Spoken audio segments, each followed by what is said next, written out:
Well, good evening, everyone, and welcome back to Discover Your Intuitive Self with me, your host, Brenda Reading. So good to see you again. Just a quick note here for my Facebook friends that are watching live right now. I'm very grateful for all the little messages and hellos that you type, okay, while this is going on. But I just want to let you know I'm not being stuck up.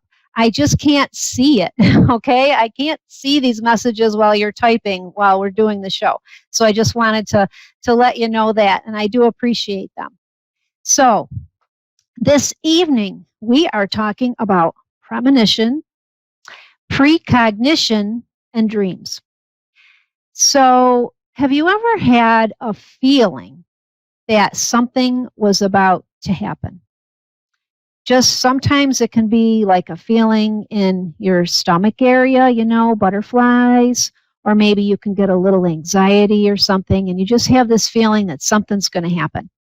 Sometimes it's stuff that isn't so great that you think is going to happen, and other times it's good things. You wake up with this thought, oh, this is going to be a great day, something great's going to happen today, right? That is more of a premonition. The term premonition has to do more so with thoughts and feelings. Okay, feelings, your emotions in regards to something happening. People tend to use the term premonition interchangeably with precognition, whereas precognition is actually more of a thought or vision of an event or something that's going to happen in the future. Okay, so just to review that, a premonition is more a feeling that something could happen. And a precognition is actual, like maybe you see it play out in your mind's eye, or you dream about it. Let's say you dream about something happening, and then it plays out in real life. So that's actual precognition.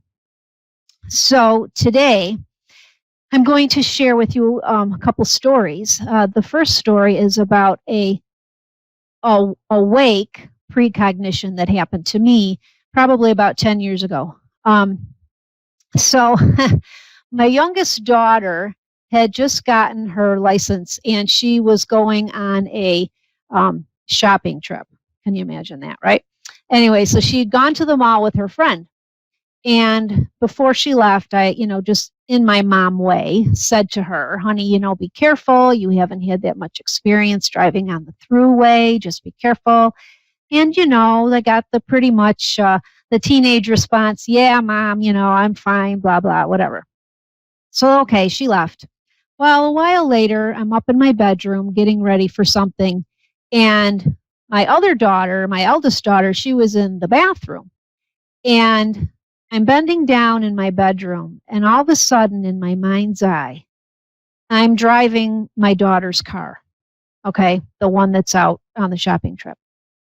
And I can see on my left-hand side this black vehicle that's coming out from around my left side, but it goes into my blind spot, and then I can't see it anymore. But I know it's there because I saw it go over there.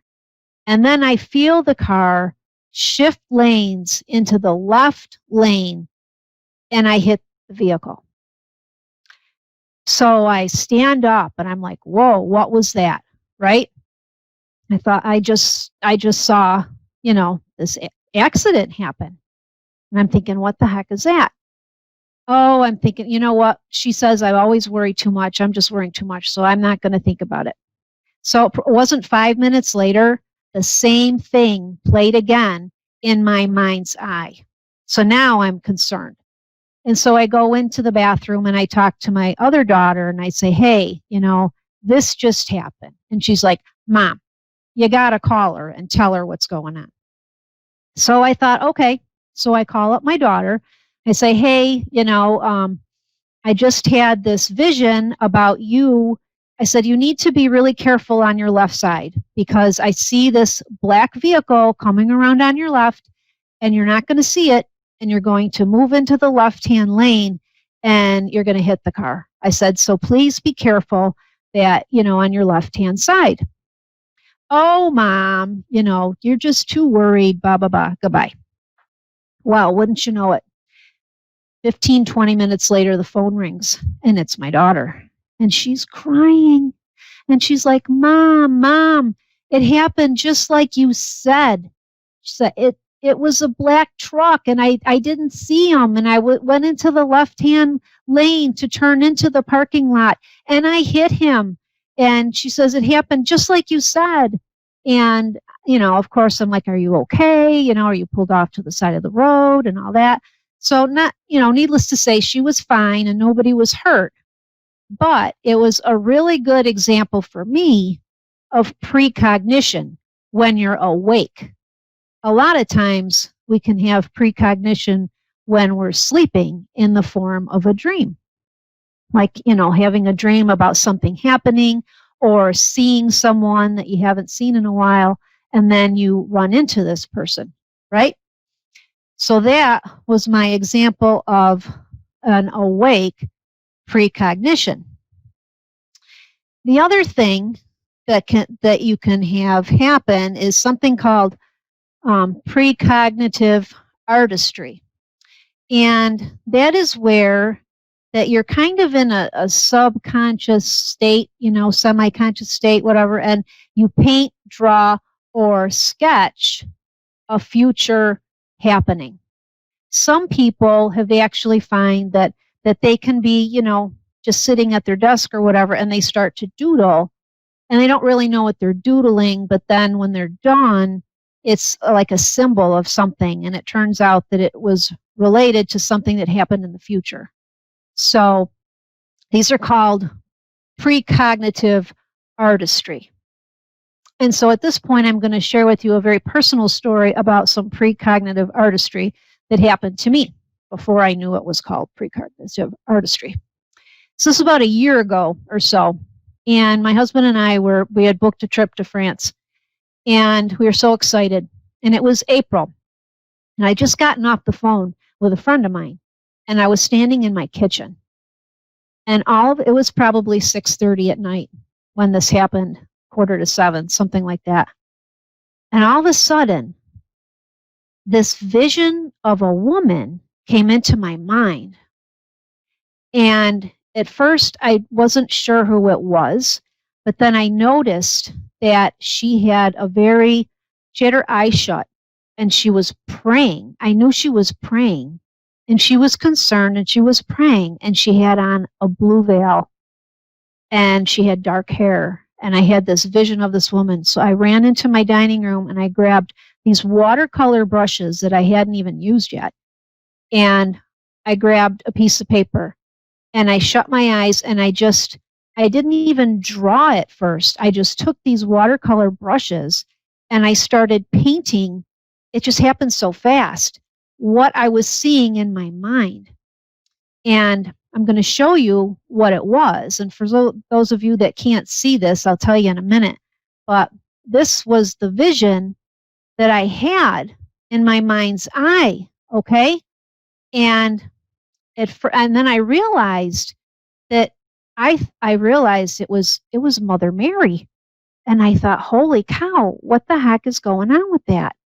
And so the next day, I showed a couple of my friends, and I'm like, I think I had a vision of Mother Mary in my mind's eye last night. Well, this was Monday, April 8th, 2019. 1 week later, we all watched in horror as Notre Dame Basilica in Paris burned to the ground. So, was this artistic precognition for me of what was to come? Or I'm not sure, but it was just such a coincidence that I would have this vision of, I believe was Mother Mary in my mind before, the week before Notre Dame burned to the ground. Anyway, so that's an example of precognitive artistry. So one of the things, if you want to learn more about precognition, there is a neuroscientist. She's a cognitive neuroscientist, and her name is Julia Mossbridge. And she has a a group called the Premonition Code, and she does a lot of work on this topic, with the precognition and things like that. So I thought you might like to know about that. Also, the question also comes up, so what do you do with this? What if you get not necessarily a premonition, a precognition of an event that's going to happen, and so you have this information. It's like, what do you do with it? So I think, you have to really, really think to yourself and, look in your heart and think, if I talk to somebody about this, is it, what can it help someone? If by talking to someone about it, it will help someone, then yes, maybe you should, talk to the proper authorities, or, like I did, call my daughter, even though it didn't scare her because she didn't really listen, but at least, I did what I could do with it. So, you never ever want to give somebody devastating news. You have to have some ethic about you when you're doing this type of work. So if you have a dream about somebody passing away or something like that, that's not something that you would call up and share with someone. That's our work is supposed to be uplifting and to bring people healing and hope. Okay. But in the case if it's just something that maybe you talking to the person can maybe give them some sense of maybe they should pay more attention about something, then I would talk to the person. Okay? So as far as that topic, we could talk a lot more on different things that happen, but I think we're going to take a caller at this point. And if you could just let me know again the name of our caller, that would be fabulous. Colleen? Colette. Hello. Hi. And where are you calling from? I'm calling from Gustine, California. Wow. Well, welcome to the show, Colette. How are you this evening? I'm just lovely. It's exquisite. How can we help you tonight? Well, I got something in the mail, and it's the only thing that came in the mail was this diamond. It's from New York, and I don't know who sent it to me or who it is from, and I'm just wondering why I was sent a diamond in the mail all by itself in an envelope addressed to me. Wow. So someone sent you a diamond in the mail. Yes, and that was the only thing that was in there in this envelope. It was and it had an address, and it's from New York, but it didn't have a name. It had an address. Huh. That's interesting. And you don't know anybody in New York that would send this to you? No, I've never talked to anybody in New York or anything. I'm holding it in my hand right now, the diamond. Okay. Have you had it appraised? No, I just got it like 3 or 4 days ago. I put a black light up to it and it went purple, so that supposedly is not real. Yeah, I was gonna say, it's really probably pretty. I'm feeling like you're gonna get another communication. All right, that's like a teaser for something. So, yeah, I'm feeling like I don't know. I'm thinking it's a teaser from some kind of company. All right, honestly, that's what it feels like. But wow, because when I put the address in maps, it went to a house. Did it now? It went to a house. Yeah, it went to a house. Yeah. Okay, I would pay attention. They put their address on there, but no name. Okay, yeah. Well, are you on Facebook? Are you on social media a lot? Yes. Yeah. Okay, so you could have an admirer out there. Okay.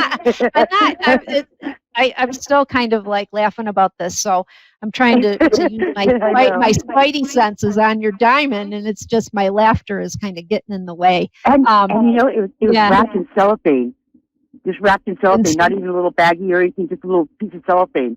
That was the only thing in the envelope.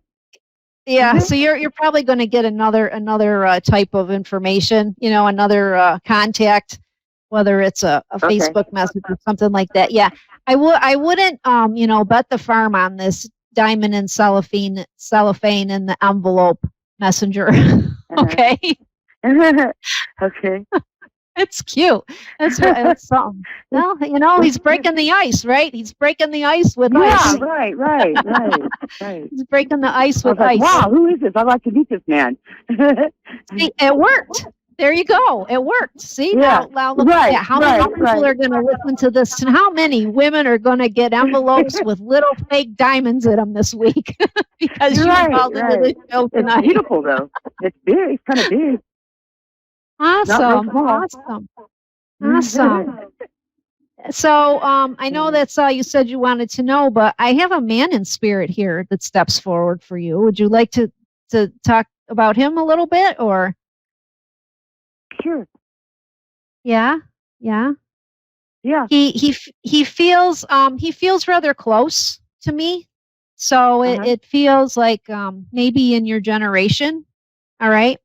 Right. Yeah, and he feels like he would have been someone like either a really good friend or a brother. Okay. Right. That would have. All right. Does that resonate with you, Colette? Oh yes. Okay, because he's stepping forward and he's really rather close, and he wants to give you a peck on the cheek. All right, just a little peck on the cheek. Okay. Not it. This isn't a romantic connection. All right.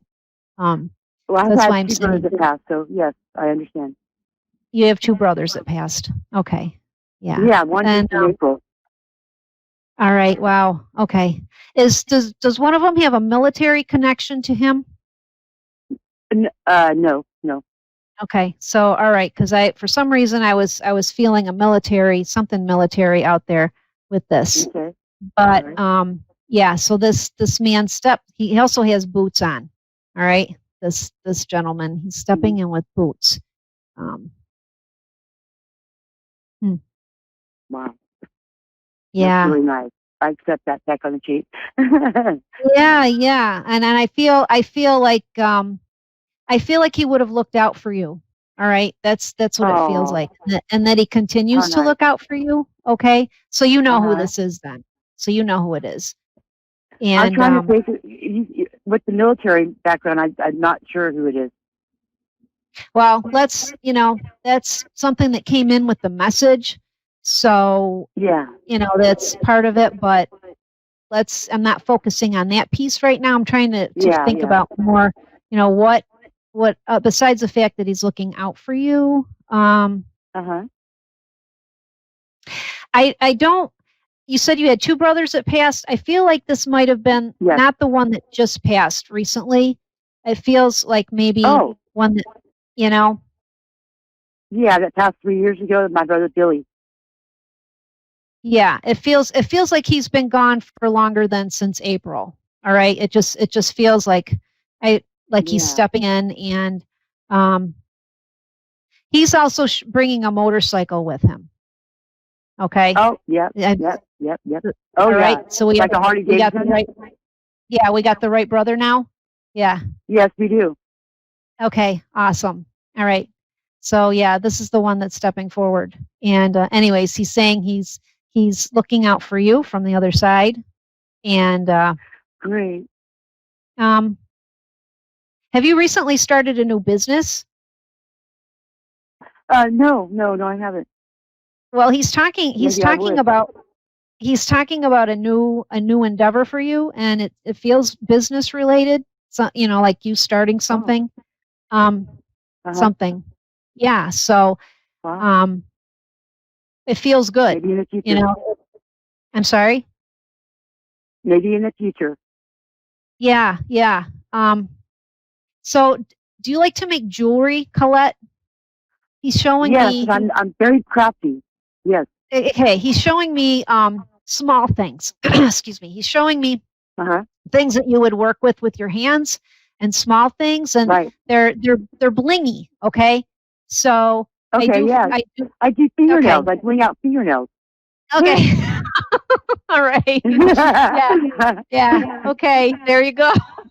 He's showing me bling. Yeah. Yeah. So, all right. So then you do have a business then. That is your business, right? Okay. Okay. But Yes, I guess there's you could say that. yeah, but there's something else coming too that's got bling Okay. to it too.